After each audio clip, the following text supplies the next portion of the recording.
aujourd'hui, il y a une vraie convergence en fait des métiers avec un besoin de se retrouver tous ensemble. Donc, on a décidé de faire une convention de partenariat et de travailler ensemble pour faire un réseau commun, le réseau CART à l'échelle Nouvelle-Aquitaine, où on réunit donc les CEP, les économes de flux, et on associe aussi les économes de flux du secteur de la santé et université.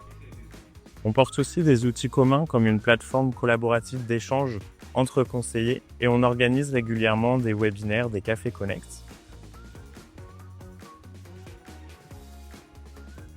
On a d'abord fait un gros travail de rassemblement de données, c'est-à-dire d'identification de l'ensemble des bâtiments. Dans chaque bâtiment, identification des équipements dont on souhaite s'occuper.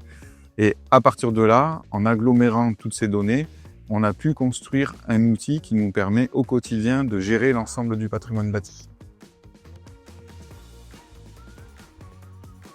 Eh bien, déjà, il y a un défi technologique, puisqu'on a beaucoup de logiciels métiers, il faut savoir les mettre en œuvre ensemble. Et pour ça, il faut trouver aussi le bon outil qui va le permettre. Donc, je dirais ce point technologique d'une part, comment agréger la donnée et les outils métiers ensemble. Il y a un défi humain, parce que ça me fait changer les habitudes de travail, ça mobilise des directions qui ne sont pas forcément habituées à travailler ensemble, donc ça incite à plus de transversalité, à arrêter des fonctionnements en silo, pour mettre plus en place de transversalité, avec les effets qu'on peut connaître aujourd'hui sur des gains énergétiques, de meilleur entretien de matériel, de l'anticipation sur certains sujets et de l'amélioration continue surtout.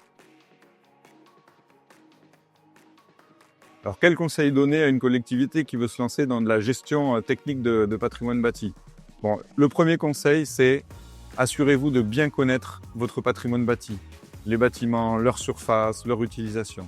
Le deuxième conseil, entourez-vous de personnes qui sont en capacité de vous accompagner. Soit en interne, vous dégagez du temps à vos agents, soit vous recrutez une personne qui va s'occuper de ça. Et enfin, le troisième conseil, c'est d'être au clair de ce qu'on veut avoir comme outil. Est-ce que c'est un outil réservé uniquement à notre usage? Est-ce que c'est un outil qu'on veut partager avec d'autres? Et à partir de là, vous mettrez en place ce dont vous avez réellement besoin.